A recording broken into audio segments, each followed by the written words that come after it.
Good morning, Grade 7, and welcome to WorksheetCloud, Grade 7 Natural Sciences. If you have a question during this lesson, send an email with your question to grade7@worksheetcloud.com. Today's lesson is the National Electricity Supply System, and we are going to be looking closely at the energy transfers in the national grid. For those of you that don't know me, my name is Mrs. Hall, and I look forward to teaching you this lesson today. So sit back, relax, and enjoy. The objectives of today's lesson is obviously the National Electricity Supply System, energy transfers that happen in the grid, dynamos, as well as the conservation of energy. So just a little bit of a recap. Forms of energy, how many can you remember? I'm going to go through a few pictures. You can either jot down the answers or just remember it in your head and see how much you can remember. Okay, so here we have picture 1. What form of energy is that? Picture 2, take a close look. Think of the type of energy that this picture is showing us. Number 3, what kind of energy is this? Number 4, easy one. Number 5, number 6, and number 7. And then we finish off with number 8. Right, if I went too quickly, you're welcome to pause me, write down all those answers, and this is what your answer sheet would have looked like. So number 1 was light energy.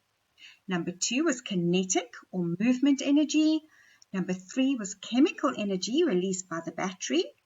Number 4 was thermal energy, heat energy released by the heater. Number 5 was gravitational potential energy as someone was climbing down. Number 6 was electric energy. Number 7 was quite a difficult one to see, but it was nuclear energy.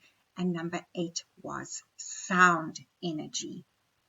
Right, so do you remember learning about the mains electricity supply in grade 6 in energy and change? We learned that the electricity that is used to power our homes, our schools, our shops, and other buildings is generated in power stations and delivered to us in the national electricity grid. In this chapter today, grade 7s, we are going to be looking in more detail at how electricity is generated and delivered to the consumers. Yes, that's us. We consume it. I'm going to show you a diagram now of the national electricity grid. And do you think it is a system? Okay. And why do you think it is a system?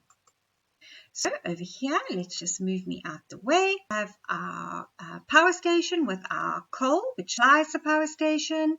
We then have our national transmission lines.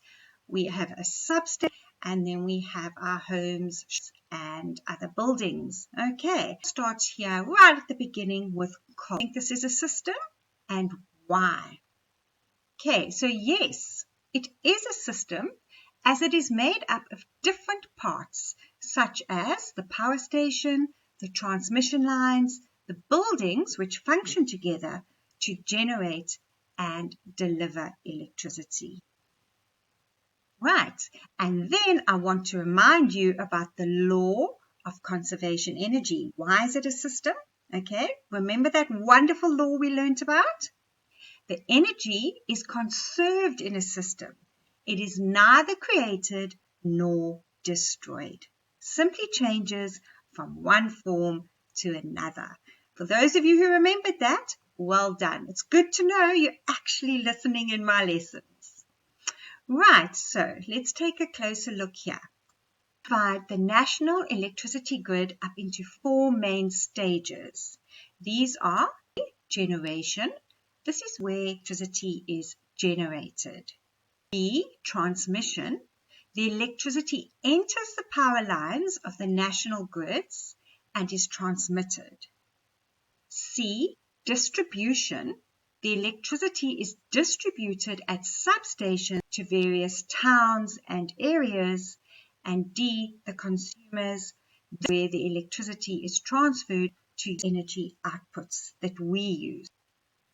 So, if we have a close look over here at another diagram, it shows you exactly where the generation is, the transmission is, as well as the distribution. So, generation, the power plant generates the electricity. The transformer steps up the voltage for transmission. The transmission lines carry electricity long distances. Okay, the neighborhood transformer steps down the voltage so it can then come into our homes. And it is the distribution lines that carry the electricity to our houses. Just remember, the transformers on the poles step down the electricity to the correct voltage before it enters our homes. So, in South Africa, most of the power stations use coal for fuel. We are therefore going to learn more about how coal-powered power stations work. The coal is mined out of the earth, you know that, and the coal is then transported to the power station in large trucks or trains. So how a coal-fired power station works, over here you have your coal, your pulverizer. We're going to learn about this in a lot more detail in the next few slides, but just take a look. So we have our pulverizer, we have our furnace, right? We have our turbine, we have our generator, okay? And then obviously the transformer and out to our power lines. So the large chunks of coal are first crushed into a fine powder, and this is called pulverization. Okay, so very fine powder form. It ignites and burns far more easily than if it was in chunks of coal. The coal is then transported to a furnace where it is burnt. Okay, so far easier to burn pulverized coal than chunks of coal. The thermal energy from the burning coal is used to boil water, and that in turn generates steam. The steam pushes the blades of the turbine, and so the turbine spins. Okay, that is coming from the steam, right? That is coming from the boiling water that was heated by that was caused to start boiling from the coal being burnt. The turbine is connected to the shaft of the generator, which then turns large magnets within wire coils, which generates electricity.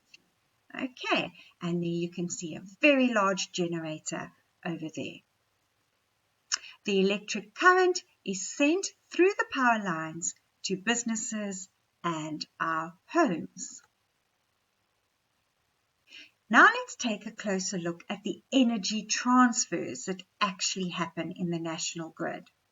So in a coal-powered station, the potential energy stored in the coal, that's the fuel, is used to boil water to produce steam. So the potential energy is stored in the coal. The thermal energy in the steam is transferred to a turbine. This allows the turbine to turn, which means that the turbine now has kinetic energy, energy of motion, okay? Can you see how energy is transferred from a thermal system, yes, a heat system, to a mechanical system in the turbine, okay? Using a force, a push or a pull. That's a mechanical system. I hope this is making you think back to our previous lessons on different energy systems. The turning turbine is attached to the axle of a generator. The turning turbine turns the generator, so the turbine transfers its kinetic energy to the generator. A generator consists of a very large solenoid with a large rotating magnet. The solenoid is made up of thousands of coils of conducting wire, and when the magnet is turned inside the coil, the generator produces electricity. The electricity is then sent to our homes through the national grid power lines, and we use the energy in our homes to power up our appliances. Eskom, as you know, produces electricity by using large generators, but we can also produce electricity on a smaller scale using a dynamo. Okay, a new word for you, dynamo. A dynamo is a type of generator, and they are considered to be the device that came before and led to the development of the modern-day electrical generators that are used now all over the world. However, dynamos are still used in some places where a very low current is needed. A dynamo is a type of generator, but a generator is not necessarily a dynamo. I hope that makes sense, okay? A dynamo is a type of generator, but a generator is not necessarily a dynamo. Okay, and here we have a close-up of a dynamo. Okay, there's the shaft that spins, there's the coiled copper wires and the magnets, and by spinning, it produces electrical energy. So, a bicycle light is powered by a small dynamo. A bicycle dynamo has a small magnet which is turned inside a metal coil. The magnet is turned by the motion of the bicycle wheel. And here you can see the dynamo attached to the wheel of a bicycle, and that generates electricity so that when you are riding your bicycles at night, you can see where you're going. Okay. It's a cool little present. It's a cool little gift. So for those of you who like bike riding and enjoy being out when it gets dark, it's always good to make sure you've got a light on your bicycle. Dynamos are also used in mining helmets and wind-up torches and radios. So if a miner's light on his helmet goes out, he can just wind up the dynamo again to generate electricity for the light. This is very useful when miners are deep underground and they cannot afford to have no light. Okay, it's very dark down there. A battery-powered light has the risk of running out, and there is no way to recharge it when underground. But if they have a dynamo with them underground, they can spin the dynamo, which will generate an electric current. So, how does a dynamo work? Inside the dynamo is a permanent magnet which is rotated in the middle of some coils of wire. Rotating the magnet instead of the coils has the advantage that slip rings are not needed. The rotating magnet produces a changing magnetic field, and this generates electricity in the coils of wire. The top of the dynamo is touched against the rim of the tire, which rotates when the bicycle is moving. Okay, there you have it. Okay. Now, very interesting for those of you who paid attention when we did energy transfer diagrams. Okay, can you remember what they were called? Sankey diagrams. The input energy is kinetic energy. Okay. The output energy, which is useful energy, is electrical energy in the form of light. And our wasted energy, that is no use to us, is heat, okay, from the dynamo turning, as well as sound. Okay, it's always good to go back and recap grade 7s. So, on that note, let's go back and look at how a coal power station works again. Let's start with right at the beginning, okay, where we have our turbine and our generator, bringing it back to our national grid. Okay, so think of all the types of energy that we spoke about. Which type of energy now in the following pictures that I'm going to show you is being transferred? Okay, so here we have our pulverized coil, we have our boiler, and here we have our hot water getting heated up, turning to steam. Okay, so what energy transfer is taking place here? It is chemical energy from the coal, the fuel is released, creating thermal energy, yes, heat energy, which boils the water over here to create steam. Okay, what's happening now? So the steam from the boiler turns the turbine, producing kinetic energy over here, energy of motion. And then over here, who can remember what's happening over here? We had our turbine going into our generator. The turbine is connected to the generator where the electricity is produced, electrical energy into our homes to produce light energy. So as you know, electricity is very expensive, grade 7, and you know why. It's expensive to produce and it costs your parents a lot of money to have it in their homes. And in South Africa, we rely heavily on non-renewable sources of energy, such as coal.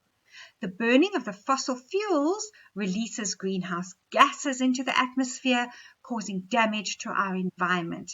We therefore know we need to conserve energy. Okay, and a little reminder about why. Okay, very bad effects of greenhouse gases and what happens if we don't conserve energy. Sea levels would start to rise due to the melting of the glaciers. Places that usually get lots of rain and snowfall might get hotter and drier. Some plants and animals might become extinct because of the heat. Lakes and rivers could dry up and there would be more droughts, making it harder to grow crops, less food for us. Hurricanes, tornadoes, and other storms, which are caused by changes in heat and water evaporation, may get more common, and we all know that is already happening. So, as you know, in South Africa, electricity is produced by Eskom and sent to our homes through the wires of the national grid. Eskom charges us for the electricity we use, and in order to save money and to preserve our environment, we need to make sure that we use as little electricity as possible. There are many ways to cut down. Okay, switching off lights when you leave your room, or using extra blankets to keep warm rather than a heater. And air conditioners in summer also use a lot of electricity, so using them only when really necessary will also help to save electricity. Common household appliances which use a lot of electricity, okay, electric stoves and ovens, and in order to stay hot enough to cook food, they use a lot of electricity, and we can save this electricity by making sure that the oven is switched off as soon as the food has been cooked. So switch off electrical appliances after use to avoid unnecessary use of electricity. And because I have teenagers in my house, yes, I have teenagers, I pledge, and I make them say this, to turn off lights, electrical appliances, and computers when not in use. I walk through my home, switching off lights, moaning at my children, as I'm sure your parents do. And one day, grade 7s, when you're paying those electricity bills, you will moan at your children too. I have no doubt. So, another appliance that produces heat requires a lot of electricity is a geyser. So a geyser is an appliance that is a cylindrical tank which is used to warm and store hot water for people to use in their homes. You all know this. You take a hot shower. It takes a lot of energy to warm the water, and so a lot of electricity is needed. And a lot of the energy transferred to the water is wasted because the air around the geyser gets warmed up as energy leaves the water and is transferred to the air. The geyser has to keep warm it has to keep warming the water to keep the temperature constant. Otherwise you moan, why is the geyser not on? Why am I not having a hot shower? But it takes a lot of energy to keep that geyser warm, okay? Some of you might recognize this, okay? It's a geyser. It's in your roof, okay? If you haven't seen it, ask your dad or your mom to go up and show you. So one of the ways to help reduce energy loss to the surrounding air, and that would be using convection currents for those of you who have been watching and listening to my lessons, is to use a geyser blanket. So geyser blankets are usually between 50 to 150 millimeters thick and are often made from fiberglass and other insulating materials. They are covered with a reflective aluminium layer. Solar geysers do not use electricity because we've already gone through that in quite a bit of detail from the national grid. They don't need electricity from the national grid for their energy needs, and they rely on energy from the sun. And we did quite an in-depth lesson on them earlier. And here we have our geyser blanket. Okay, so check with your moms and dads whether they have a geyser blanket on their geyser to conserve energy and help them pay less electricity bills. Okay, a quick little video just to recap and consolidate everything we've learned today. So sit back and enjoy.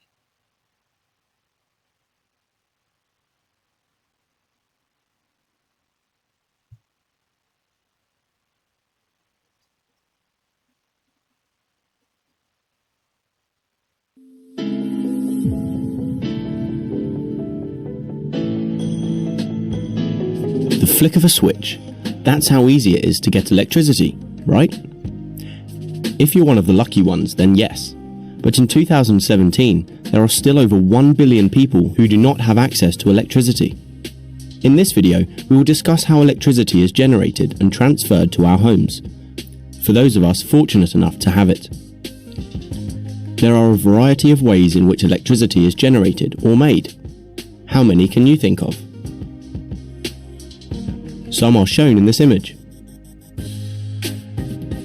Solar panels, wind turbines, biomass, hydroelectric, nuclear, and fossil fuels.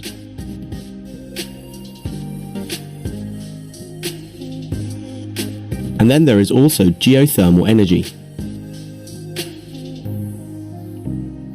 tidal power, and wave power as well. Except for burning fossil fuels and nuclear, the rest are renewable sources of energy. Currently, about 80% of the world's energy comes from fossil fuels. First, we're going to have a look at burning fossil fuels in power stations to generate energy. And then we'll look at the national grid, which is relevant for both non-renewable and renewable energies. So fossil fuels in power stations. Most power stations use coal as an energy source, and they work in the following way. 1. Coal is burned in a power station. The heat produced as the coal burns is used to heat water. The water boils and turns into steam. 2. This steam is used to turn the blades of a turbine. A turbine looks like a fan or a wind turbine. The turbine turns a generator. Inside, wires turn within magnets to generate electricity. So that was a fossil fuel power station. These next steps are for energy generated from any source, whether it's fossil fuels or renewable, like wind-powered substations or biomass-fueled. 4. The electricity, whether renewable or not, is passed through transformers and wires within the national grid that carries it to our homes. So, what exactly is the national grid? The national grid is a system of cables and transformers linking power stations to consumers. Have you ever felt an electrical wire and noticed it gets hot? This is because some energy travelling through the wire is lost as heat. In order to lose as little energy as possible, transformers are used. When the electricity leaves the power station, it passes through a step-up transformer. A step-up transformer increases the voltage and reduces the current. Reducing the current makes the transfer of electricity more efficient, as less energy is lost as heat. Before the electricity gets to our homes, the voltage needs to be reduced back down to a safe level, The electricity therefore passes through a step-down transformer. To learn how transformers work, watch this video. Thank you for watching, grade 7s. I called you grade 6s there. Sorry, didn't mean to do that. Grade 7s, have a great afternoon. Don't forget to download the homework sheet. And just remember, if all the questions aren't there for you, if you're not able to answer them all in enough detail, just remember the next lesson might cover it in better detail, or the previous lesson might have covered the questions as well. Remember, be kind to your siblings, be kind to your parents. I know it's getting tough out there. People are starting to take strain. It's been a long lockdown, grade 7s, but together we can. Okay, so let's support each other during this lockdown and do our best to do our studies at home and make sure that we're doing the work that's required of us. Take care and thanks for watching.